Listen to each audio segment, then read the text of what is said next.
बहुत बहुत स्वागत है दोस्तों आप सभी का।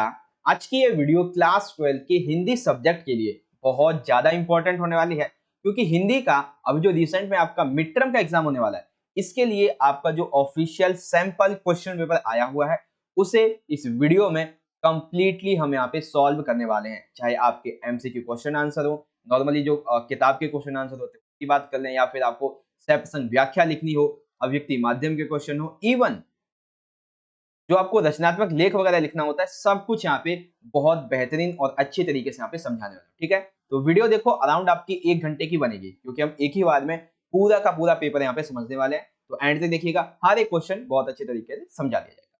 तो पेपर के पैटर्न को थोड़ा सा यहाँ पे ध्यान दे लेते हैं। देखिए, टाइमिंग जो रहेगी, जैसा कि हमने आपको बताया था, जो क्वेश्चन पेपर ऑलरेडी हमने आपको करवाए हुए हैं सैंपल क्वेश्चन पेपर, ठीक वही पैटर्न यहाँ पे भी फॉलो किया गया है। टोटल 3 घंटे की टाइमिंग, मैक्सिमम मार्क्स 80, क्योंकि 20 मार्क्स आपका वाइवा और प्रैक्टिकल हो जाता है। प्रश्न पत्र 2 खंडों में यहाँ पे विभाजित रहेगा, खंड आ और खंड बा। ठीक है, तो खंड आ में टोटल जो है वो रहेंगे एमसीक्यू क्वेश्चन पूरे के पूरे, जो कि 40 होंगे, मतलब 48 होंगे बेसिकली, जिसमें से आपको 40 का उत्तर देना होगा। क्योंकि जो एक सेकंड क्वेश्चन रहता है काव्यांश टाइप में, जो एमसीक्यू क्वेश्चन पूछे जाते हैं, उसमें आपको चॉइस मिलेगी, इसीलिए यहाँ पे 48 होंगे, आपको 40 का उत्तर देना होगा। खंड बा जो रहेगा, ये इसमें 8 वर्णनात्मक प्रश्न होंगे, रचनात्मक लेख, अभिव्यक्ति माध्यम, पाठ्य पुस्तक अंतरा भाग 2, अंतराल भाग 2 और जो सेप्शन व्याख्या होती है, इस तरीके से। ठीक है, चलिए शुरुआत करते हैं। तो यहाँ पे हम एक बेसिक कॉन्सेप्ट से बिल्कुल शुरुआत करेंगे, बिल्कुल शुरू से शुरू। ठीक है, देखिए क्वेश्चन नंबर 1 है, एक एक मार्क्स से इससे हमसे 10 क्वेश्चन पूछे जाएंगे और हर एक क्वेश्चन का आंसर मैं आपको एक एक करके बताता चलूंगा। ठीक है, देखिए क्वेश्चन नंबर 1 क्या कहता है कि किसकी परिधि जो है वो सबसे विस्तृत है। किसकी परिधि सबसे विस्तृत है, तो इसका आंसर आपको सबसे पहले यहीं पे मिल जाएगा। देखिए, उसके श्रोताओं की परिधि सबसे विस्तृत है। ठीक है, तो आपको आंसर मिल गया, कहां पे है, ये रहा, था वाला। उसके बाद गद्यांश के अनुसार साहित्य किसे कहा जाना चाहिए। तो चाहे आप गद्यांश पढ़ो या ना पढ़ो, फिर भी आपको इतना तो माइंड बेस पर पता चल ही जाता होगा कि जिसमें जीवन का जो यथार्थ चित्रण है वो किया जाए, उसे हम साहित्य कहते हैं।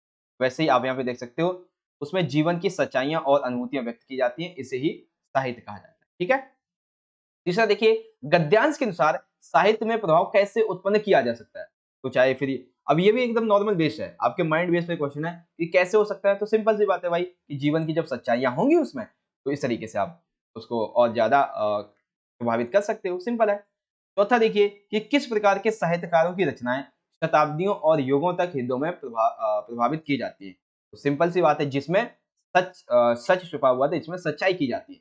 बेसिकली यहाँ पे देखो, क्वेश्चन जो है एक ही वर्ड पे बार बार पूछे जा रहे हैं, बस आपको दिमाग लगाना है और आंसर करना है। ठीक है, पांचवा देखिए, तिलस्मी कहानियों, भूत प्रेत की कथाओं और प्रेम वियोग के आख्यानों में लेखक की अब दिलचस्पी क्यों नहीं है।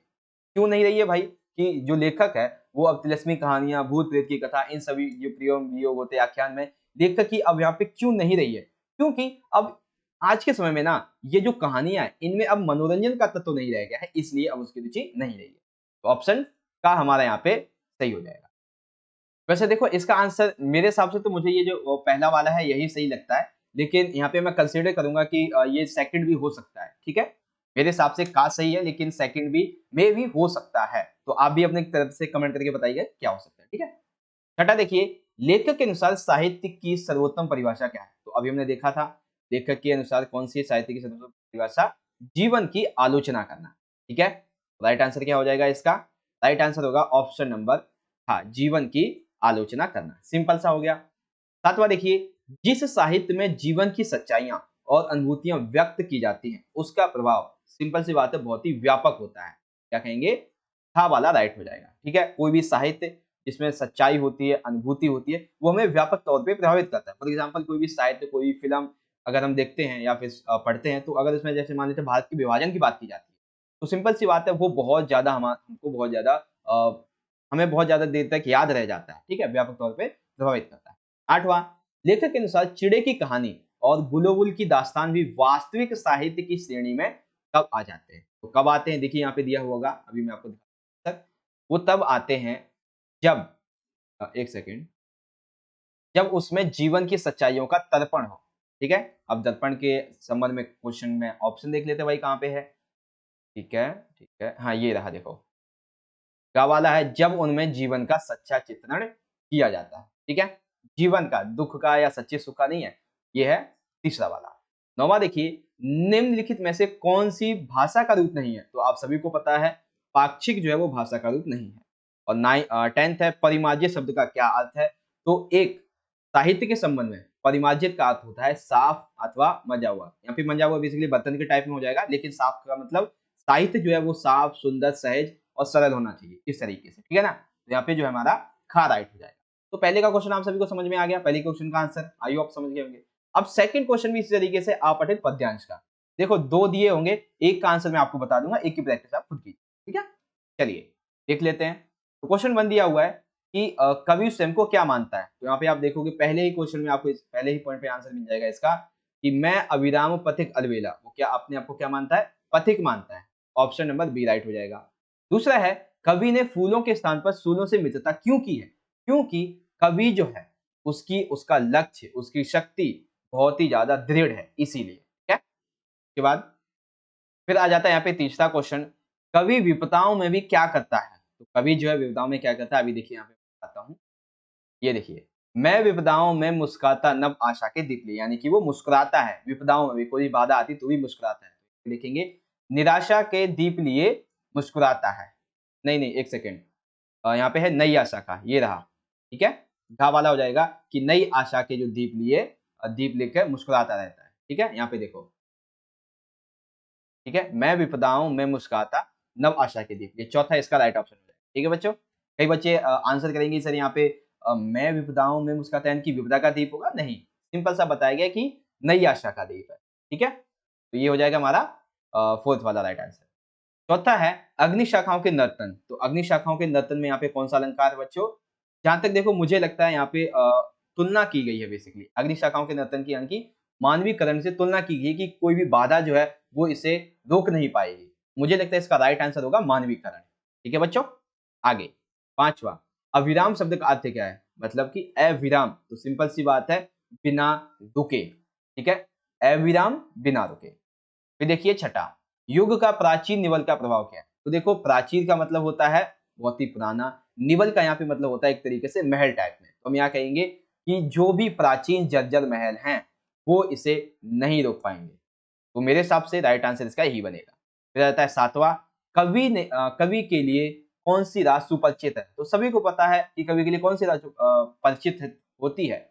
ऐसी राह जिसमें बाधाएं हो, जिसमें विपदाएं हो, वो ऐसी राह बेसिकली कवि जानता है पहले से। आठवां, पतन शब्द का विलोम छांटिए। तो पतन का मतलब क्या होता है? पूरी तरीके से खत्म होना। और वहीं ये दूसरा शब्द होता है उत्थान, यानी कि पूरी तरीके से नया होना। जैसे कि किसी राजवंश का पतन हो गया, अब कोई राजवंश का वहां पे यहाँ पे उत्थान हुआ है। अब कई बच्चे कहेंगे सर उद्धार का मतलब क्या होता है? तो देखो उद्धार का मतलब बेसिकली किसी समस्या से जब घिरा हुआ होता है, उससे उस समस्या से निजात दिलवाना, ये होता है उसका उद्धार। लेकिन पतन पूरी तरीके से एक सभ्यता का ही नष्ट हो जाना और नई सभ्यता का आना, एक राजवंश का नष्ट हो जाना, एक राजवंश का वापस से नया आना, ये होता है पतन और उत्थान। उत्थान थोड़ा सा छोटे टाइप में उसका आंसर होगा, ठीक है। तो ये हो गया आपका दूसरा काव्यांश, मतलब दूसरे क्वेश्चन का पहला। अब जो दूसरा यहाँ पे काव्यांश दिया हुआ है, आप सभी इसकी खुद प्रैक्टिस कीजिएगा। मैं आपको दिखा देता हूँ इसके क्वेश्चन। वैसे भी आपकी क्वेश्चन पेपर ऑलरेडी डाउनलोड कर ही चुके हो, ठीक है। नाउ अब जो यहाँ पे हमारा सबसे मेन इंपॉर्टेंट पॉइंट आ जाता है वो है अभिव्यक्ति और माध्यम के बारे में। तो अब हम इसको समझते हैं बहुत ही अच्छे तरीके से। देखिए एक एक मार्क्स के 5 क्वेश्चन अभिव्यक्ति माध्यम से पूछे जाएंगे, चलिए डिस्कस कर लेते हैं। सबसे पहला क्वेश्चन देखिए क्या है कि हिंदी में नेट पत्रकारिता किसके साथ आरंभ हुई थी? बेसिकली जो नेट पत्रकारिता है वो किसके साथ आरंभ हुई थी? तो ये आपकी जो किताब है अभिव्यक्ति माध्यम, उसके चैप्टर के ठीक बगल में दिया हुआ है, थोड़ा सा इंट्रोडक्शन दिया जाता है। तो हिंदी में नेट पत्रकारिता की जो आरंभ है वो हुआ था वेब दुनिया के साथ। यहाँ पे कहेंगे ऑप्शन नंबर का सही होगा। जो बच्चे यहाँ पे अभी तक लाइव में जुड़ चुके हैं वो सभी इन एमसीक्यू क्वेश्चन का आंसर एक साथ देने की कोशिश करेंगे, ताकि अगर आप गलत भी दोगे तो आपको पता चल जाएगा और याद भी रह जाएगा। अगर आप सही देते हो तो आपकी प्रैक्टिस अच्छे से हो जाएगी, ठीक है बच्चों। मोस्टली बच्चे आंसर देने की जरूर कोशिश कीजिए, ठीक है। तो हिंदी में नेट पत्रकारिता किसके साथ आरंभ हुई है? वेब दुनिया के साथ में। दूसरा, समाचार पत्र प्रकाशित या प्रसारित करने की आखिरी समय सीमा। तो आपने सुना होगा समाचार पत्र वगैरह में या फिर न्यूज में भी कि इस समय पर इस टाइम तक इसको पूरा कर देना चाहिए। तो एक तरीके से वो समय सीमा क्या हो जाती है, उसको बोलते हैं डेडलाइन, ठीक है। तो ऑप्शन घ हो जाएगा, चाहे समाचार पत्र प्रकाशित करने की या प्रसारित करने की जो आखिरी समय सीमा है उसको बोलते हैं डेडलाइन, ठीक है। सिंपल सा क्वेश्चन का आंसर है, आप भी इसे बता सकते हो। तीसरा है संपादकीय लेखन किसका कार्य होता है? संपादकीय लेखन बेसिकली इनमें से किसका होगा? संपादक का और जो संपादक के सहयोगी होते हैं उन सबका होता है। सिंपल है। तीसरा हो गया। चौथा देखिए, कविता का जन्म किस परंपरा में हुआ? तो सबसे पहले जो कविता है वो किस रूप में जन्मी थी, यानी कि उसका किस रूप में प्रचलन में आई थी? राइट आंसर है इसका बच्चों वाचिक रूप में, यानी कि एक दूसरे के साथ में बोलने के रूप में आई थी। ठीक है। पांचवा, नाटक कौन सा श्रव्य काव्य कहते हैं, यानी कि नाटक को कौन सा श्रव्य काव्य कहते हैं? तो यहाँ पे आप देखोगे इसका जो राइट आंसर है वो है दृश्य और दृश्य काव्य, यानी कि नाटक को आप देख सकते हो, इसलिए इसको नाटक को दृश्य काव्य कहा जाता है। काव्य तो है ही लेकिन दृश्य काव्य। ठीक है। तो ये हो गए सभी क्वेश्चन के आंसर। आई होप आप समझ गए होंगे। हिंदी में नेट पत्रकारिता की शुरुआत वेब दुनिया के साथ, और दूसरे का राइट आंसर डेडलाइन, तीसरे का राइट आंसर हो जाएगा आपका संपादक और उसके सहायकों द्वारा, चौथे का राइट आंसर हो जाएगा वाचिक, और यहाँ पे पांचवे का राइट आंसर हो जाएगा यहाँ पे है पांचवे का, हाँ, क्या वाला। ठीक है। तो आई होप आप समझ गए होंगे। चलिए अब चलते हैं आगे। अब जो क्वेश्चन है वो है हमारा अंतरा भाग 2 से संबंधित एक एक मार्क्स के 6 क्वेश्चन पूछे जाएंगे, और ऐसे ही 2 क्वेश्चन आपके बनने वाले। तो पहला देख सकते हैं ये दिया हुआ है, इससे काव्यांश दिया हुआ है। अब इससे संबंधित जो क्वेश्चन पूछे जाएंगे हम उनका आंसर लिखें। ठीक है, अच्छे समझिएगा, सारी चीजों को अच्छे समझा दूंगा। तो देखिए क्वेश्चन 1 है, हमारा देश कैसा है? सिंपल सी बात है, हमारा देश कैसा है? अरुण और मधुमेह। जैसा कि यहाँ पे बोला गया है, अरुण मधुमेह यह देश हमारा। हमारा देश कैसा है? अरुण तथा मधुमेह। ना सेकंड, अनजान क्षितिज को मिलता एक सहारा है, इसमें कौन सा भाव है? तो यानी कि इसमें भाव कौन सा हो जाएगा? भारत में जो अपरिचित लोग हैं उन्हें भी आश्रय मिलता है। ठीक है, सिंपल सा ये इसका मतलब हो जाएगा, ये इसका भाव है। तीसरा देखिए, प्रस्तुत गीत कौन गा रही है? तो आपने पढ़ा होगा जो सूरदास या हाँ जयशंकर प्रसाद। ठीक है, तो उनके ये जो काव्य है उनमें से ये कौन गा रहा है? तो आप सभी को पता होगा कौन गा रहा है ये, सिंपल सी बात है, कार्नेलिया। ठीक है, तो प्रस्तुत गीत कौन गा रही है? कार्नेलिया।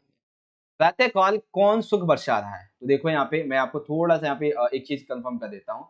प्रातः काल आपको लग रहा होगा कि हेम कुंभले उषा सवेरे भक्ति धुलकाटी सुख मेरे, यानी कि ना तो हेम आएगा ना कुंभ आएगा। यहाँ पे जो है ना वो उषा, उषा तो उषा क्या बेसिकली, उषा जो है वो एक नायिका के रूप में इसको यहाँ पे दर्शाया गया है कि जब सुबह सुबह होती है तो ये सुख बरसा रही होती है। ठीक है, तो अभी हम कहेंगे ऑप्शन जो घ रहेगा उषा, ये इसका राइट आंसर हो जाएगा।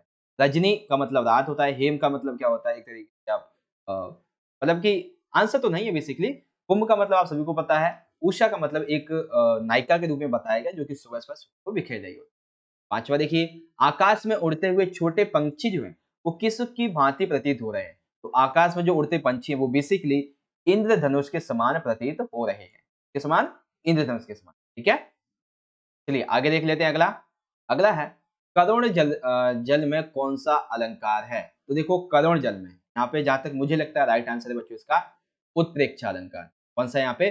उत्प्रेक्षा अलंकार।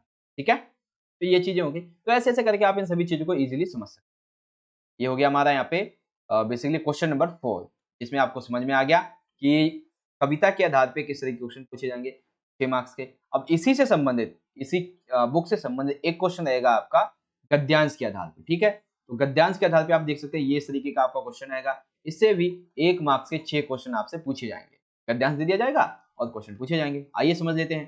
पहला क्वेश्चन है, उपयुक्त गद्यांश में चौधरी साहब का शब्द जो है ये किस व्यक्ति के लिए उपयोग किया गया? तो ये आपको मिलेगा लेखक के परिचय के थोड़ा सा नीचे जो रेड रेड बॉक्स होते हैं ना उसमें लिखा होता है कहानी, उसमें बताया गया है कि चौधरी साहब शब्द का जो उपयोग है वो किया गया है उपाध्याय बद्री नारायण के। ठीक है, तो ऑप्शन नंबर घ हमारा राइट हो जाएगा।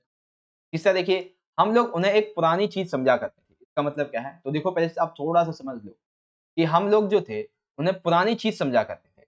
इस पुरातात्विक दृष्टि में प्रेम और कुतूहल का एक अद्भुत मिश्रण, यानी कि पुरातात्विक दृष्टि से सिंपल से हम क्या कह सकते हैं यहाँ पे इसका राइट आंसर, उन्हें एक पुरातात्विक वस्तु समझा जाता था बेसिक। ठीक है, इसलिए आप समझ गए होंगे ना। तीसरा, लेखक ने चौधरी साहब को एक खास हिंदुस्तानी रईस क्यों कहा है? तो लेखक के द्वारा जो चौधरी साहब हैं उन्हें एक खास हिंदुस्तानी रईस क्यों कहा गया? क्योंकि उनके बातचीत का जो ढंग था वो औरों से निराला था। ठीक है, तो गा यहाँ पे हमारा जो है वो राइट आंसर हो जाएगा ऑप्शन नंबर गा। इसीलिए देखो यहाँ पे मैं आपको बताता हूँ कैसे बनेगा इसका आंसर। देखो हाँ, ठीक है, यहीं से हो जाएगा कि उनमें प्रेम और कुतूहल का एक अद्भुत मिश्रण था। यहाँ पर यह कह देना आवश्यक है कि चौधरी साहब एक खास हिंदुस्तानी रईस थे, यानी और साथ ही साथ यहाँ पे ये भी देख लो कि उसमें एक विलक्षण वक्तृता थी, जो कि उनकी बातचीत का ढंग, उनकी आँखों के ढंग से एकदम निराला था, ठीक है ना? तो बातचीत का जो ढंग था उनका, वो बेसिकली सबसे निराला था, इसीलिए उन्हें एक खास हिंदुस्तानी रईस भी कहा जाता है, ठीक है? नाउ चौथा, निम्नलिखित में से चौधरी साहब की विशेषता इनमें से कौन सी नहीं है? कौन सी नहीं है बच्चों? तबीयतदारी भी है, मनोरंजन प्रेमी भी है, बातचीत की उनकी विशिष्ट शैली भी है, लेकिन तरफदारी करना ये नहीं थी, ठीक है? यहाँ पे कहेंगे 3 तो ठीक है, लेकिन पहला वाला गलत हो जाएगा, ठीक है? देखो, जो क्वेश्चन का आंसर मैं आपको समझा रहा हूँ, अगर आपको लगता है कि एक्यूरेट, अगर आपको पता है कि इसका ये आंसर हो सकता है, अगर मैंने कुछ हो सकता है कि जैसे मान लेते हैं कि 48 क्वेश्चन है यहाँ पे, जिसमें से 40 मैं आपको करवा रहा हूँ। अगर आपको लगता है कि इसमें से एक क्वेश्चन का भी आंसर गलत है, तो आप मुझे कमेंट बॉक्स में बताना इस क्वेश्चन का, इस ऑप्शन का आंसर। अगर वाकई में मुझे लगेगा कि हाँ, यहाँ पे मैं गलत हूँ, तो मैं उसे कमेंट में पिन कर दूंगा। वैसे तो सारे क्वेश्चन आंसर मैं आपको बहुत अच्छी तरीके से यहाँ पे समझा ही रहा हूँ, ठीक है? अगर आपको लगता है कि हो सकता है, तो आप मुझे बताइएगा, ठीक है? क्योंकि 100% तो कोई भी सही हो ही नहीं सकता है, और इसकी आंसर की अभी तक आपकी मिली भी नहीं है, ठीक है? तो हमने खुद तैयार किया इसके आंसर बहुत अच्छे तरीके से। चलिए, पांचवा देख लीजिए, विलक्षण वक्रता से क्या तात्पर्य है? तो सिंपल से इसका आंसर क्या हो जाएगा? उनके पास एक अद्भुत परिपक्वता है, जो उनकी बोलने की बेसिकली हम कह सकते हैं कि विशिष्ट शैली है, उसको दर्शाएगा।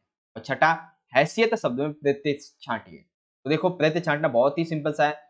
प्रत्यय होते क्या है? जो वर्ड के सबसे एंडिंग पॉइंट पे लगते हैं। तो हैसियत, हैस प्लस ईयत, यानी कि य वाला राइट हो जाएगा इसका, हैस प्लस ईयत, इस तरीके। ठीक है बच्चों, यहाँ पे आपको समझ में आ गया ये क्वेश्चन नंबर 5 का आंसर, ठीक है?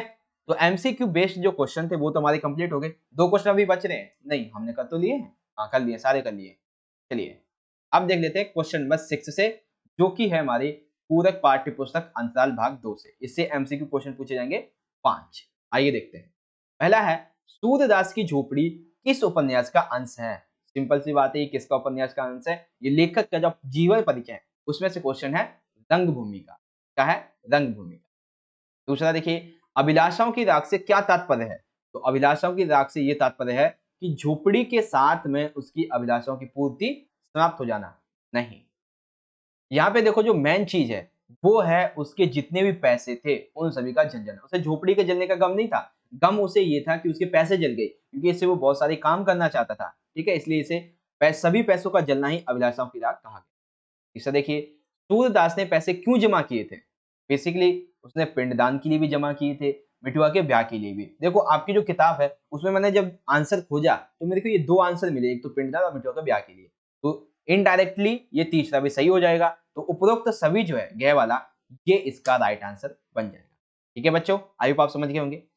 चौथा देखिए, बिस्कोहर की माटी पाठ के अनुसार गर्मी और लू से बचने के लिए कौन कौन से यहाँ पे उपाय किए जाते हैं? तो आप सभी को पता होगा, कमीज में कमीज में या फिर धोती में गांठ लगाकर प्याज बांध देना, इसका उपयोग किया जाता है, ठीक है? और एक वो एक और था, लू से बचने के लिए और भी कुछ किया जाता है, दूसरा उपाय और था, वो वैसे दिया नहीं गया है यहाँ पे, तो हमारा गा राइट हो जाएगा।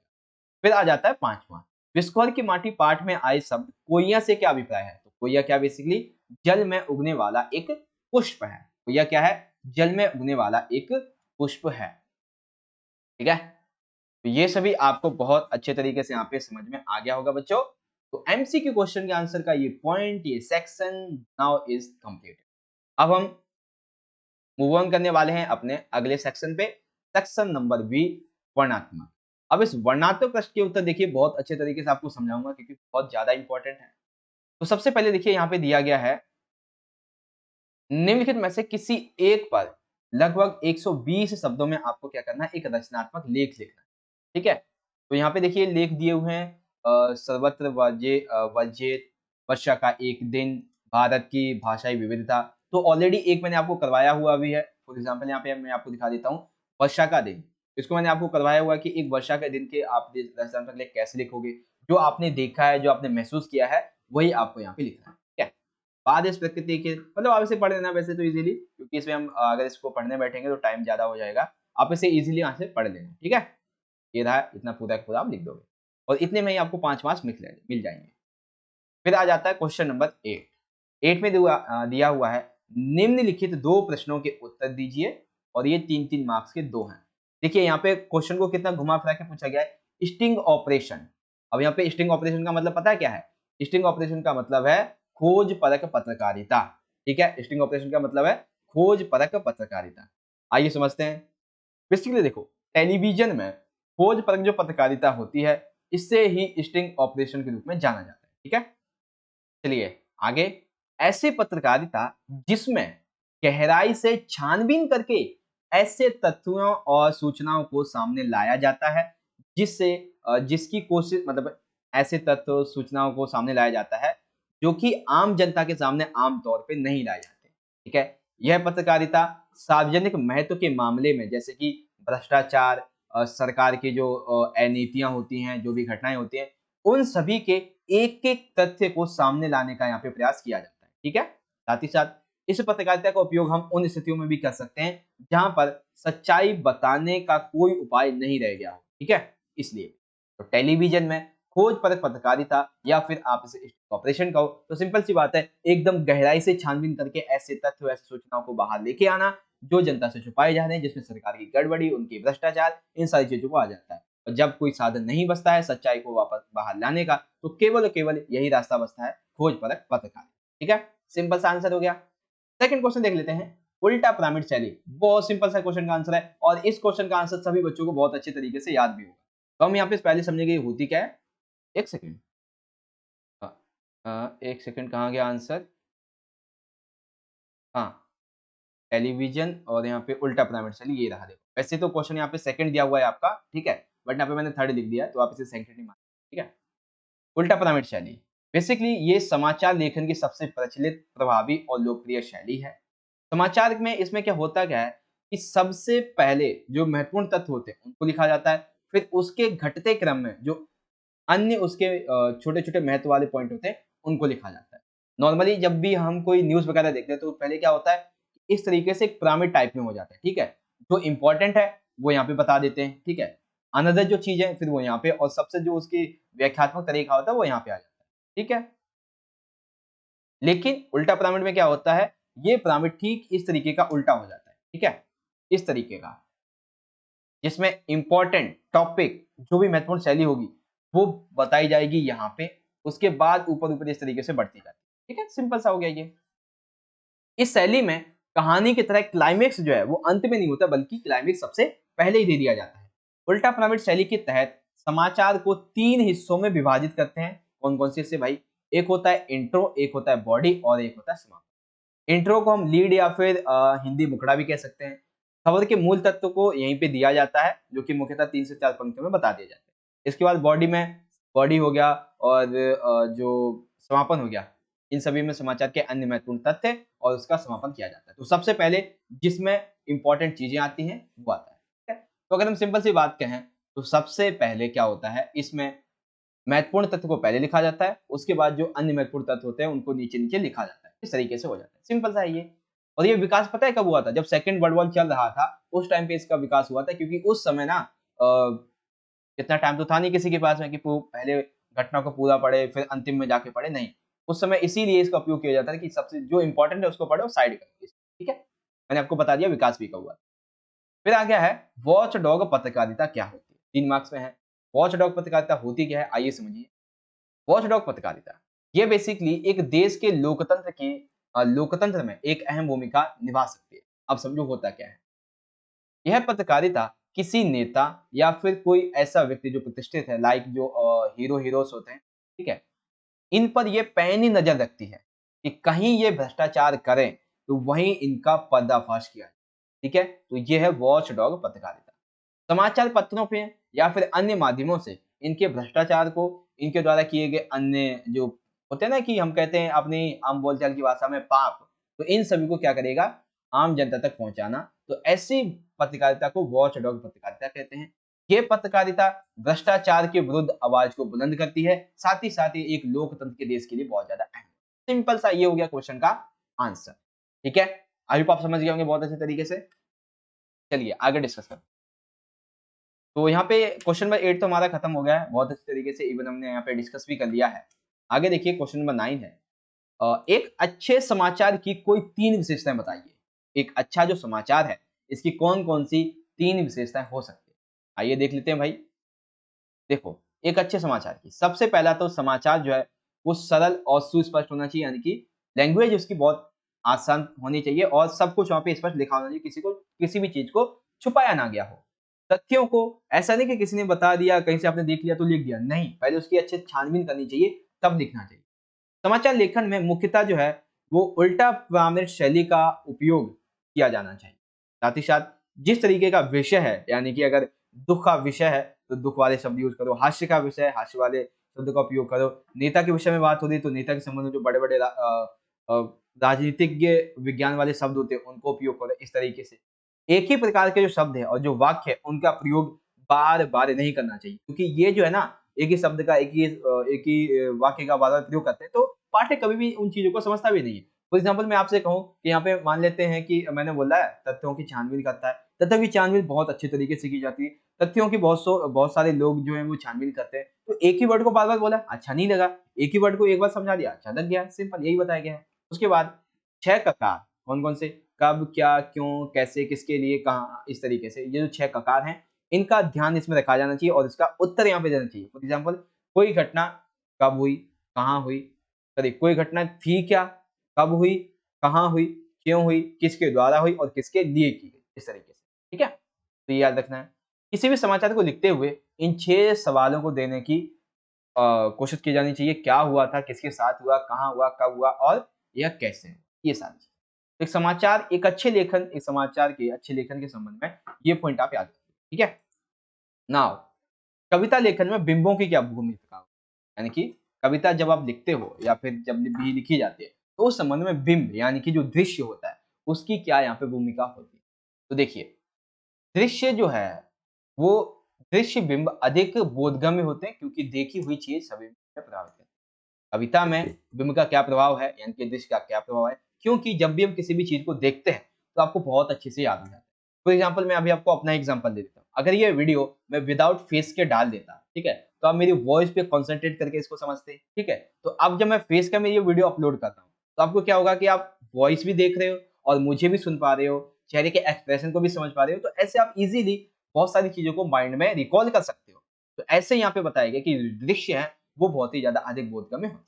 आगे, तो कविता की रचना करते समय शुरुआत में धीरे-धीरे करके दृश्य और श्रव्य बिंबों की संभावना तलाश करनी चाहिए। यानी कि ऐसा नहीं है कि जैसे आपने कोई कविता जो है, उसमें पहले ही एक बड़ा दृश्य दिखा दिया, नहीं, छोटे-छोटे दृश्यों से आपको स्टार्ट करना चाहिए, ठीक है?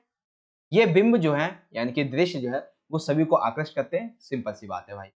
कविता के लिए चित्र भाषा की आवश्यकता पर बल दिया जाता है, क्योंकि चित्र या बिंबों का प्रभाव मन पर अधिक।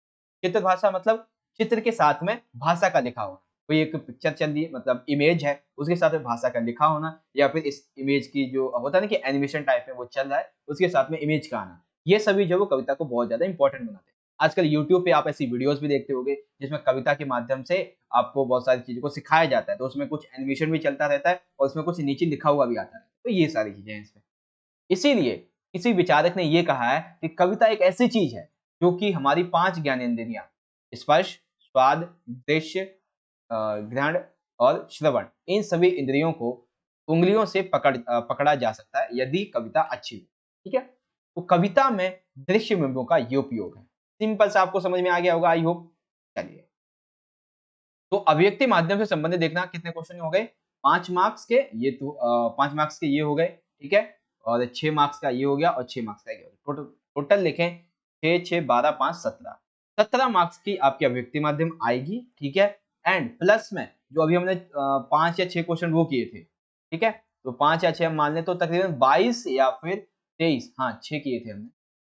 1 सेकंड, 5 किए थे, सॉरी। 17 5 22, 22 मार्क्स के आपके आएँगे अभिव्यक्ति माध्यम से। तो अभिव्यक्ति माध्यम बहुत अच्छे तरीके से पढ़िएगा। बहुत ईज़ी आपको इसमें कॉन्सेप्ट समझ, ठीक है बच्चों? Now let's get started another point, that is पाठ्य पुस्तक अंतरा भाग 2 एंड अंतराल भाग 2। अब यहाँ पे हम चलेंगे क्वेश्चन आंसर की तरफ, ठीक है? देखिए, सबसे पहले यहाँ पे है 3 क्वेश्चन पूछे गए हैं 2-2 मार्क्स के, और इनमें से हमें किन्हीं 2 का उत्तर लिखना है। पहला क्वेश्चन क्या कहता है? वह लता वहीं की जहां कली तो खिली, पंक्ति के द्वारा किस प्रसंग की किस प्रसंग को उद्घाटित किया गया? बेसिकली ये है सरोज स्मृति के बारे में। यहाँ पे ये कहा गया है कि एक सेकंड, अच्छा रिकॉर्डिंग आ गई क्या? चलिए देखिए, यहाँ पे ये कहा गया है कि वह लता वहीं खिली जहाँ कली तो खिली। इस पंक्ति का आशय बेसिकली ये है कि सूर्यकांत त्रिपाठी निराला जी के द्वारा सरोज स्मृति का जो लालन पालन है उसके प्रसंग को यहाँ पे उद्घाटित किया गया है और ये बताया गया है कि जिस तरीके से सरोज की माँ, मतलब सरोज जिनकी बेटी थी उनकी माँ जहाँ पे पली हुई थी, ठीक वहीं पे यानी कि सरोज का भी जो लालन पालन पोषण वो कहाँ पे हुआ था? ननिहाल में हुआ था। ठीक इसी तरीके से जैसे एक मनोहर लता होती है यानी कि एक बेल टाइप में जो कि काफी मनोहर होती है, वह विकसित होती है अर्थात धीरे धीरे करके विकसित होती है, तो इसी तरीके से मनोहरी यानी कि सरोज का जन्म होता है। ठीक है, जब लता बड़ी होने लगती है तो तुम भी उसी लता के समान बड़ी हो रही थी, यानी कि जैसे बेल बड़ी हो रही थी वैसे ही सरोज भी बड़ी हो रही थी, अर्थात मनोहरी जी की संतान के रूप में सरोज ने जन्म लिया, परंतु अचानक मृत्यु के बाद नाना नानी की देखरेख में युवावस्था को प्राप्त होकर वह एक युवती बन गई थी। देन एंडिंग पॉइंट पे लिखेंगे, नाना नानी के पास तुम्हारा समस्त बाल्यकाल बीता था और तुम वहीं पे युवावस्था में तुमने प्रवेश किया था, ये सारी चीजें। तो ये लिखी कब गई है बच्चों? ये लिखी गई है सरोज स्मृति की मृत्यु के पश्चात। ठीक है, ये चीजें हैं सरोज स्मृति के बारे में, याद रखना। समझ गए? अगला, अघन मास की वेदना। अघन मास में बेसिकली नागमती की जो विरह वेदना है इसका वर्णन जायसी के द्वारा किस प्रकार से किया गया है? आइए देखते हैं। देखिए, अघन मास में क्या होता है कि वेदना इस तरीके से है कि ठंड जो होती है वो बहुत ही ज्यादा ठंड तो देती ही देती है, लेकिन यहाँ पे अघन मास इतनी ठंड देने के बावजूद भी जो गृहिणी नागमती है उसके जो होता है ना कि दिल के अंदर की आग उसको नहीं बुझा पा रही है। देखिए कैसे, नॉर्मली क्या होता है कि स्त्रियां पति की उपस्थिति में साज श्रृंगार करने लगती हैं, करती रहती हैं, परंतु नागमती के लिए साज श्रृंगार किसी काम का किसी महत्व का नहीं है, क्योंकि उसके पति जो है वो विदेश गए हुए, परदेश गए हुए, तो वो किसके लिए करेगी? तो चाहे अघन मास हो, नॉर्मल महीनों, उसके लिए श्रृंगार श्रृंगार का मतलब नहीं है। लोग जो है वो ठंड की मार से बचने के लिए क्या करते हैं? आग ला के बैठ जाते हैं। नॉर्मली हम भी बैठते हैं, लेकिन यहाँ पर नागमती जो है वो अंदर ही अंदर एक विरह रूपी जो आग है, अपने पति से बिछड़ने की जो आग है उससे जल रही है। साथ ही साथ नागमती के लिए अघन मास कुछ भी राहत नहीं देता है, बल्कि चाहे बात कितनी भी ठंडी हो लेकिन अंदर ही अंदर वो जो विरह की रूपी आग है उससे जल रही है। तो ये है उसकी विरह वेदना का वर्णन। ठीक है, अघन मास के संबंध। तीसरा देखिए, यह दीप अकेला में दीपक के प्रतीकार्थ को स्पष्ट करते हुए कवि ने उसे स्नेह भरा और गर्व भरा एवं मदमाता क्यों कहा? तो सबसे पहले दीपक के बारे में यहाँ पे समझ लेते हैं। दीपक कोई व्यक्ति का नाम नहीं, बल्कि दीपक जो यहाँ पे बात की गई है, एक दीपक। अभी आपने देखा होगा दिवाली आने वाली है तो जो दिए टाइप में नहीं होता है जो आप दिए जलाते, उसी उसी आ गया है। तो कवि ने कहा है दीपक अकेला एक व्यक्ति सत्ता का प्रतीक है, यानी कि देखो यहाँ पे क्या कहा गया है, किस प्रतीकार्थ को स्पष्ट करता है, तो ये व्यक्तिगत तौर पे एक व्यक्ति को, एक व्यक्ति की सत्ता को यहाँ पे प्रतीक करता है। कविता में दीप जो है वो स्नेह, गर्व और अहंकार से युक्त बताया गया है, क्योंकि देखो दीप तेल के कारण जलता है, अपने आप जलने के खुद जल रहा है, फिर भी लोगों को प्रकाश देता है। वैसे ही मनुष्य भी स्नेह के कारण जीवित रहता है। पहला स्नेह का पॉइंट हो गया। फिर आता है गर्व का, तो दीप संसार को प्रकाशित करता है, उसकी लौ झुकती नहीं है, उसके गर्व का सूचक होती है। ठीक इसी तरीके से मनुष्य कार्यों के कारण विद्यमान जो है वो विद्वान बनता है और वह कहीं झुकता नहीं है। तो ये हो गया गर्व के बारे में। यानी यहाँ पे एक और पॉइंट बच गया, अहंकार से युक्त। अब समझिए इसका मतलब, जलते हुए दीप की लौ जो है वो इधर उधर हिलती रहती है। कवि ने इसे ही मदमाती कहा है। मदमाती यानी कि बेसिकली स्नेह भरा, या फिर ये कह सकते हैं मस्ती में घूमता हुआ, झूमता हुआ, जिसमें अहंकार नहीं होता बेसिकली। ठीक है, तो इसी तरीके से मनुष्य भी इधर उधर घूमता रहता है, मनमाता रहता है, मस्ती में रहता है।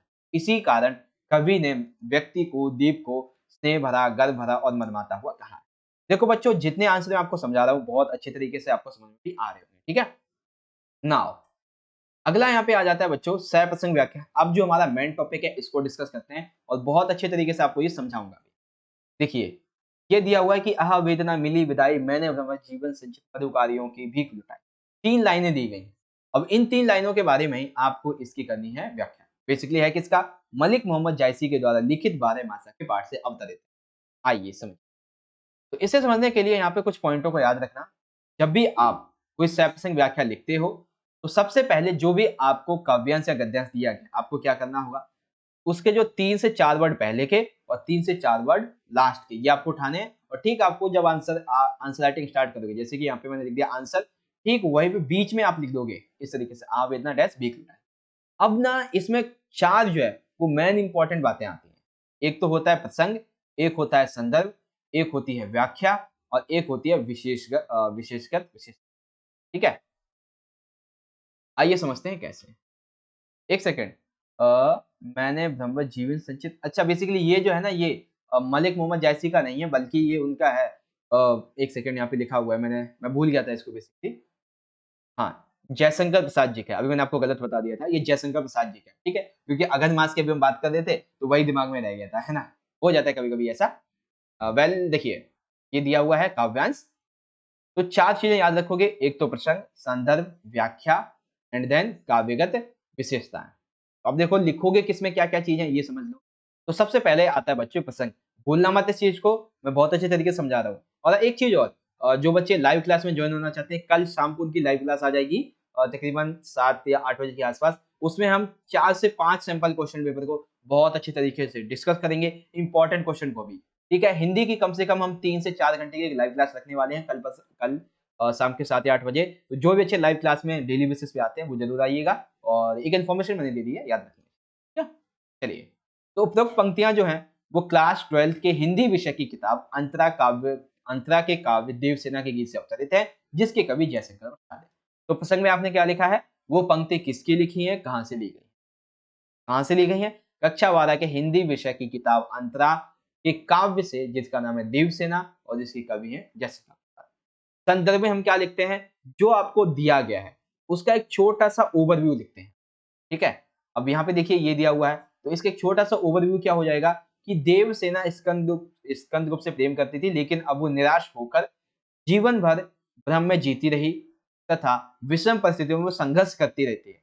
तो इसी गीत के माध्यम से उसने अपने अनुभवों से अर्जित जो वेदनामय क्षण है उनको याद कर रही है और उनको हमारे सामने बतला रही है। तो ये है संदर्भ, जो पूछा गया है, जो लाइन दी गई है। एक तरीके से आप मान सकते हो, पता है क्या है कि व्याख्या का ना छोटा सा यहाँ पे एक परिचय, यही जो यहाँ पे दिया हुआ है इसी को हम बड़े रूप में व्याख्या करेंगे। तो व्याख्या का छोटा सा परिचय यहाँ पे दिया जाए, सिंपल सा हो गया संदर्भ। अब व्याख्या देख लो कैसे लिखेंगे। तो देखो, देवसेना कहती है कि मुझे जो है वो जीवन के अंतिम क्षणों में दुख और पीड़ा बहुत ज्यादा मिल रही है। जब मैं स्कंदगुप्त अब मुझसे प्रेम करता है एवं इस भ्रम में मैंने अपने जीवन की सारी अभिलाषाओं को लुटा दिया। मैंने पूरा का पूरा अपना जीवन इसी भ्रम में लुटा दिया कि जो स्कंदगुप्त है वो मुझसे प्रेम करता है, लेकिन एक्चुअल में ऐसा था नहीं। इसी कारण मैंने अपने जीवन को देश की सेवा के लिए समर्पित कर दिया, अर्थात मैंने अपने जीवन की जो मधुर यादें हैं उनका दान कर दिया। वह कहती है कि वो जो है जिस तरीके से दुखी हो रही है, इसीलिए ऐसा उसे लगता है कि आज इस वर्तमान समय में वो जो शाम है, जिस शाम को बैठी है गीत गा रही है, लिख रही है व्हाटएवर, उस समय जो शाम है वो भी अब आंसू बहा रही है देवसेना के रोने पे, यानी कि देवसेना के दुःख में। यानी कि वह जीवन के दुखों से बहुत ज़्यादा लड़ते-लड़ते थक गई है। वह अपना सारा का सारा जीवन इस दुःख, इस संघर्ष के बीच में उसने बिताया है। उसका अकेलापन है, वो एकमात्र साथी रह चुका है। ठीक है? और देखो वैसे यहाँ पे दिया क्या है कि हाँ, सिंपल सा है, वही आंसर लिख दोगे जो मैंने आपको बताया। ठीक है? बात करते हैं इसके काव्यगत विशेषताओं की। तो इसमें देखो किस-किस चीज़ का विशेषता की गई है। चित्रण क्या है? तो चित्रण है देवसेना की विरह अवस्था का और उससे हार जाने की प्रवृत्ति के बारे में।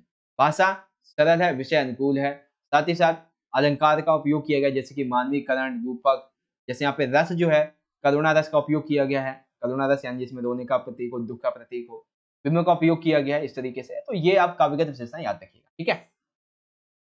तो ये हो गई सप्रसंग व्याख्या। प्रसंग में क्या लिखोगे, कहाँ से ली गई है, ये लेखक कौन है। संदर्भ में व्याख्या का छोटा सा रूप और व्याख्या तो आप बता ही दोगे। फिर यहाँ पे आ जाती है काव्यगत विशेषता।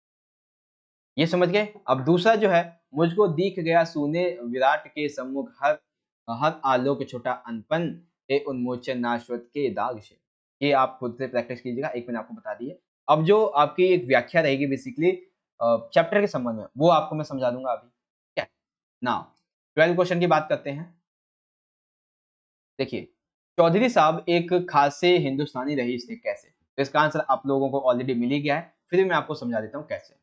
देखो, चौधरी प्रेमधन की यहाँ पे व्यक्तिगत विशेषताओं के बारे में आपको बताना है बेसिक। तो यहाँ पे हम लिखेंगे कि प्रेमधन जी को एक खासा हिंदुस्तानी रईस बताया गया चौधरी साहब को बेसिकली।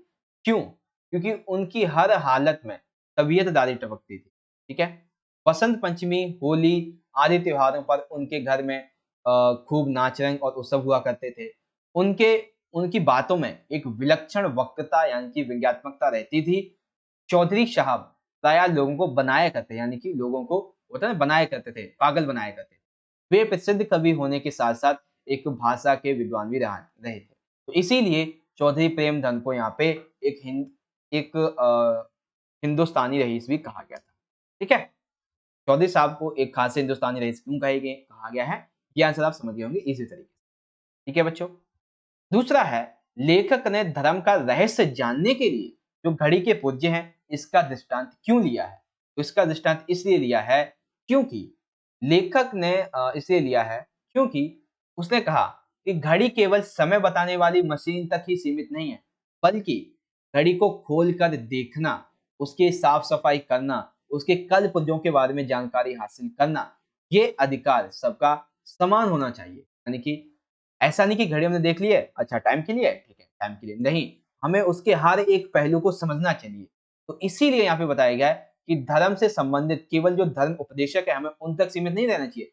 हमें जो अन्य जो धर्म उपदेशक है, उनको छोड़कर मतलब वो तो हमें समझना ही चाहिए, बाकी अन्य ग्रंथ, साहित्य, विधा, कविता, लेखन सारी जो चीज़ें हैं, उन सभी को से उस धर्म के संबंध में पढ़ना चाहिए, ठीक है? जैसे घड़ी में क्या होता है, जितने पूज्य वगैरह होते हैं, उसकी साफ-सफाई करनी होती है। तो ऐसे में हमें धर्म के बारे में हर एक पहलू को अच्छे से समझना चाहिए। केवल धर्म उपदेश देने वाले जो पुजारी टाइप में होते हैं, उन पर ही निर्भर नहीं रहना चाहिए, बल्कि हमें खुद और ऊपर तक जाना चाहिए, ठीक है ना? और पहलुओं को समझना चाहिए, ये चीज़ है। आगे आ जाता है कि देते समय बड़ी बहुरिया की आँखें क्यों छिलछिलाईं? तो आप सभी को पता होगा, क्यों छिलछिलाई थी?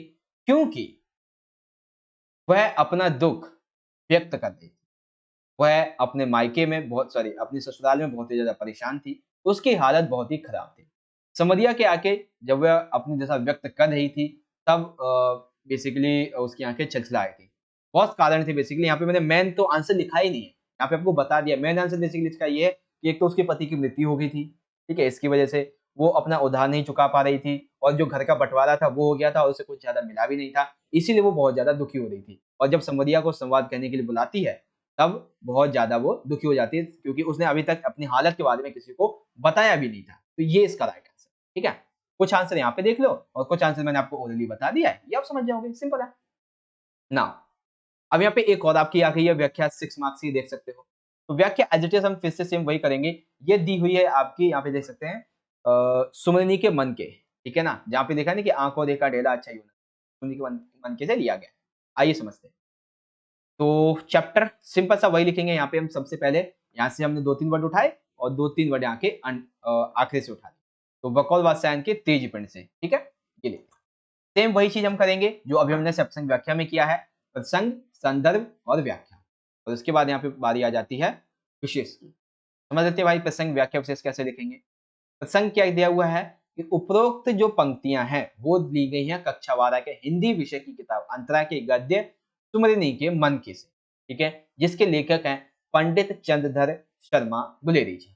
ये हो गया इसका प्रसंग। अब इसको संदर्भ समझ लो, यानी कि व्याख्या का एक छोटा सा बिंदु आपको लिखना है। तो पंक्तियों के आधार पर लेखक ये कहना चाहते हैं कि मनुष्य को अपने आने वाले कल के दिन, यहाँ चीन लिख दिया मैंने, कल के दिन के विषय विषय के बारे में आज को व्यर्थ नहीं करना चाहिए। ऐसा होता है ना कि हम कई बार अपने बोर्ड के जो रिजल्ट है उसको लेके बहुत ज़्यादा चिंतित हो जाते हैं। तो हमें ऐसे में फिर अपने अन्य जो कार्य हैं उनको भूल जाते हैं, अनइम्पोर्टेंट वर्क के बारे में कार्य कर ही नहीं पाते, मन उदासीन रहता है। तो ऐसे में यहीं पे ये कहा गया कि अब आने वाले भविष्य पर ही टिका रहने दो, वर्तमान में कार्य करो और वर्तमान में फल करो। मतलब वर्तमान में कार्य करो, फल आपको मिलता रहेगा, ठीक है? और ऐसी बहुत सी बातें ग्रंथों में चाहे हिंदू ग्रंथ हो, मुस्लिम ग्रंथ हो, बहुत सारे ग्रंथों में कही जाती रहती है, ठीक है? कि हमेशा अपने आज पर कार्य करो, आप आज कर्म करते रहो, फल आपको मिलता रहेगा, ठीक है? चाहे वो आज मिले, 2 दिन बाद मिले, 10 साल बाद मिले, फल ज़रूर मिलेगा। आप जो भी करोगे उसका फल आपको अवश्य मिलेगा। तो यही कहा गया है कि आज के समय में आप अपने आने वाले कल को व्यर्थ मत करें। ठीक है, आइए व्याख्या समझते हैं। देखिए,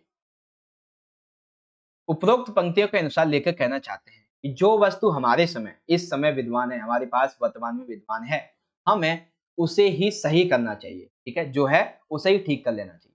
लेखक ज्योतिष ज्ञान पर विश्वास नहीं करता। लेखक कहता है कि मुझे ज्योतिष ज्ञान पर बिल्कुल भी विश्वास नहीं है। वह कहता है कि जो कल मोर दिखाई देगा, जो कल मोर दिखाई देगा, उससे अधिक अच्छा तो आज का कबूतर है।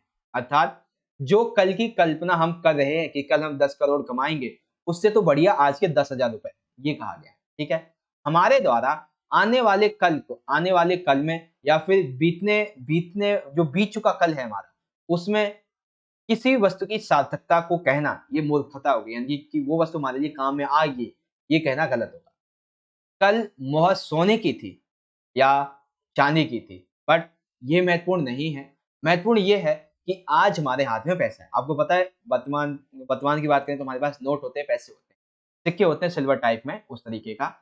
तो पहले क्या होता था, चांदी सोने के सिक्के होते थे, लेकिन वो महत्वपूर्ण नहीं है कि हमारे पास पहले क्या था। महत्वपूर्ण ये है कि हमारे पास वर्तमान में क्या है।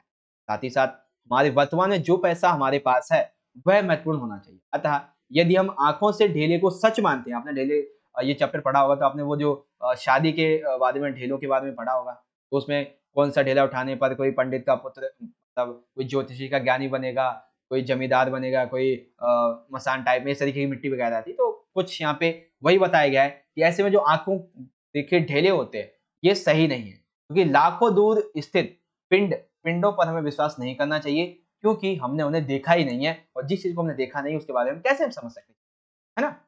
ये चीज है। तो आपको इसकी व्याख्या ऐसे करनी है, प्रसंग आपको इस तरीके से लिखना है, संदर्भ से लिखना है, व्याख्या से करनी है। फिर आ जाती है इसकी विशेषताएं। तो विशेषताएं देखो, कोई सी भी, चाहे काव्य भी हो, नहीं काव्य नहीं, काव्य में तो आप अलग ही लिखोगे।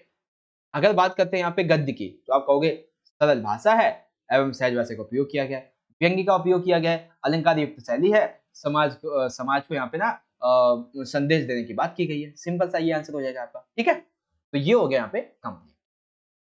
तो सैपसंग व्याख्या, hope you well understand like this question के आंसर। चलिए आगे देख लेते हैं। क्वेश्चन नंबर 14, एक आखिरी क्वेश्चन बचा है हमारा। दिया है, तो हम 100 लाख बार बनाएंगे। इस कथन के संदर्भ में सूरदास के चरित्र की विशेषता विवेचना कीजिए। तो हम 100 लाख बार बनाएंगे, इस कथन के संदर्भ में सूरदास के चरित्र की यहाँ पे आपको विवेचना करनी है। तो आइए चरित्र की विवेचना करते हैं। सूरदास बेसिकली एक अंधा भिखारी होता है, वह लोगों के दान पर जीता है। ये क्वेश्चन है कितने मार्क्स का? वैसे 3 मार्क्स का है, तो आपको 3 विशेषताएं इसकी लिखनी होगी। मैं आपको थोड़ा सा यहाँ पे सूरदास का इंट्रो दे देता हूँ। जब सूरदास के पास में पैसे होते हैं तो उसकी झोपड़ी जल जाती है, तो झोपड़ी के साथ उसकी जो पूंजी होती है, पैसे जो होते हैं वो भी जल जाते हैं, और उसकी अभिलाषाएं जो पूरी नहीं हो पाती। उसके लिए फूस की राख नहीं थी, उसके लिए जो झोपड़ी जल गई थी फूस की राख नहीं थी, बल्कि उसकी अभिलाषाओं की राख थी। लेकिन फिर भी वह सब कुछ दोबारा से शुरू करने के लिए तैयार हो गया। तो ऐसे में जो सूरदास की विशेषताएं हैं वो अब यहाँ पे निकल के आती हैं। सबसे पहले हार ना मानने की प्रवृत्ति, अर्थात सूरदास जीवन की जो भी विषम परिस्थितियां होती हैं, प्रतिकूल परिस्थितियां होती हैं, उसमें हार नहीं मानता था। ठीक है, ना ही हार मानने की उसकी प्रवृत्ति थी, क्योंकि जब दोबारा उसकी झोपड़ी जल जाती है, उसके पैसे जल जाते हैं, फिर वो कहता है नहीं मैं ये दोबारा कमा लूंगा, कोई बात नहीं, मैं दोबारा से तैयार हो जाऊंगा। ठीक है। दूसरा, पुनः परिश्रम तथा निर्णय लेने की शक्ति, अर्थात सूरदास जो था वो किसी भी परिस्थिति को यूं ही चुप रहकर उसे टालना नहीं चाहता था, बल्कि वह उसको अपने पर हावी ना होने देने के साथ साथ उसको और ज्यादा दूर भगा देता था। यानी कि कोई परिस्थिति है, कोई उसके ऊपर हम कह सकते हैं विपदा आ रही है, तो उससे डरता नहीं था, बल्कि उससे लड़ता था बेसिकली, और उसको भगा देता था। वह तुरंत सकारात्मक निर्णय लेकर आगे जीवन में बढ़ता रहता। जैसे झोपड़ी जली तो उसने निर्णय लिया कि अब मैं दोबारा से अपना जो सारा का सारा जो भी खराब हो चुका था उसको ठीक करूंगा किसी भी तरह से, ये कहा उसने। फिर आ गया है सहृदय एवं परोपकारी। इसका मतलब क्या है? तो सूरदास कोमल हृदय वाला एक व्यक्ति था, जिसने स्वयं को संकट में, आपको पता होगा, ऐसे सौभाग्य को शरण दी थी। तो ऐसे में उसे पता था कि अगर मैं सौभाग्य को शरण देता हूँ तो कल सुबह जगधर आएगा और मेरे से पंगा करने वाला है। ठीक है, तो सौभाग्य के बेघर होने का जिम्मेदार जो है वो स्वयं को ही माना करता है। ठीक है, और सबसे आखिरी है आशावादी। जब उसकी झोपड़ी जल जाती है तो ऐसे में जो मिठुआ होता है, वो जब खेल खेल रहा होता है, तो उसकी बातें सुनकर सूरदास के मन में भविष्य के प्रति एक नवीन आशा जागृत हो जाती है। वह अतीत को भूलकर अपने भविष्य को फिर से सुधारने के लिए एक नए सिरे से शुरुआत करने के लिए तैयार हो जाता है। तो ये है सूरदास की कुछ चारित्रिक विशेषताएं। सिंपल सा आंसर, ठीक है। सबसे आखिरी है, विश्वनाथ ने किन आधारों पर अपनी मां की तुलना बतख से की है? तो लेखक विश्वनाथ के द्वारा अपनी मां की तुलना बतख से किस प्रकार से की गई ये समझा, ठीक है। तो आइए समझते हैं कैसे करिए तुलना। देखो, सिंपल सा, बत्तख अंडे देने के बाद पानी में नहीं जाती है। आपको पता है बत्तख ऑलमोस्ट पानी में ही रहती है, बट जब वो अंडे दे देती है फिर वो पानी में नहीं जाती है तब तक, जब तक कि अंडों से बच्चे बाहर नहीं निकलते, ठीक है। वह उन्हें सीती रहती है, यानी कि उनके पास रहती है, उनकी देखभाल करती है। वे अंडों को अपने पद के अपने जो पंख होते हैं उनके मध्य ही रखती है, ताकि बच्चों को कोई हानि ना हो और उन्हें हानि से बचा के रखती है, ठीक है। अभी बतख की बात हो रही है। वह अपने बच्चों को वह अपने अंडों तथा बच्चों की सुरक्षा के लिए सतर्कता के साथ-साथ कोमलता से काम लेती है, यानी कि सतर्क रहती है कि कहीं होता है ना कि बतख के ज्यादातर अंडे सांप खाने के लिए आता है, बट सांप ना ऐसा कर सके और जो अन्य खतरे होते हैं उनसे बचाए। उसी ओर मतलब दूसरी ओर वो ये प्रयास भी करती है कि अंडों से निकलने वाले जो बच्चे हैं उन्हें नुकसान हो। सिंपल सी बात है, जो बतख जब अंडे देती है तो बेसिकली उसे सुरक्षित कर रखने के लिए वो पानी में नहीं जाती है और उसको अपने पंख से नीचे दबा के रखती है। वो बहुत ज़्यादा स्नेह करती है उस अंडों से और कोई भी संकट वगैरह ना आ जाए इसका ध्यान रखती है। अब यहाँ पे माँ की क्या बात की गई है? तो माँ की यहाँ पे ये बात की गई है कि ऐसे ही जो विश्वनाथ है वो ये कहता है कि सेम यही चीज़ माँ भी करती है। जैसे कि वह अपने बच्चे का बहुत अच्छे से देखभाल करती है। वह उसे दूध पिलाती है, उसको अपने साथ सुलाती है, उसके हर एक कार्य को करती है। इसी कारण जैसे बतख सारी चीज़ों करती है, वैसे ही माँ इन सारी चीज़ों को करती है। इसीलिए माँ और बतख की तुलना लेखक ने इन आधारों पे की है। दैट्स योर आंसर, ठीक है? होप आप समझ गए होंगे इस तरीके से। तो ये जो हमारा क्वेश्चन पेपर था आपके हिंदी का, इसको हमने कंप्लीटली सॉल्व कर दिया है, वो भी इजी एक्सप्लेनेशन में। वैसे तो मैंने आपको बोला था 1 घंटे का वीडियो बनेगा, लेकिन ये तो अराउंड 52 से 53 मिनट ही में मैंने खत्म कर दिया है। तो मतलब मेन मोटिव यही है कि आपको कम समय में अच्छे से अच्छा कंटेंट प्रोवाइड किया जाए। और देखो वैसे तो मैं चाहता से 2 पार्ट में बना देता, लेकिन उसमें दिक्कत हो जाती क्योंकि पहला पार्ट पता है कितने का बनता? मुश्किल से 15 से 20 मिनट का और फिर दूसरा बनता 30 से 35 मिनट का। तो इसीलिए एक ही पार्ट में समझा दिया, एक ही बार में अच्छे से समझ लें, ठीक है? एक ही बार में आप वीडियो को डाउनलोड भी कर सकते हो, ऑफलाइन भी देख लें, बस समझ में आना चाहिए। मेन कंटेंट, मेन मोटिव ये है हमारा, ठीक है। तो यहीं पे वीडियो को एंड करते हैं। बाकी कोई भी क्वेरी क्वेश्चन डाउट हुआ आपका तो आप हमें इंस्टाग्राम पे मैसेज कर सकते हो, आईडी आपको मिल जाएगी। और एक चीज और, ऐसे ही अभी मैं आपके लिए 2 से 3 सैंपल क्वेश्चन पेपर और अपलोड कर दूंगा। ये तो ऑफिशियल है, ऑलरेडी अपलोडेड भी है। मैं आपको यहाँ पे आई बटन में लिंक दे दूंगा, आप वहां से जरूर देख लीजिएगा, ठीक है। ऑलरेडी अपलोड है और कुछ और भी अपलोड कर दूंगा, जिससे कि आपकी प्रैक्टिस बहुत अच्छी यहाँ पे हो जाएगी, ठीक है बच्चों। तो यहीं पे आपसे विदा लेते हैं, मिलेंगे आपसे अगली वीडियो में और एक्साइटिंग वीडियो में। तब तक के लिए आप पढ़ते रहें और अपना बहुत अच्छे से ख्याल रखिएगा। धन्यवाद। जय हिंद, वंदे मातरम।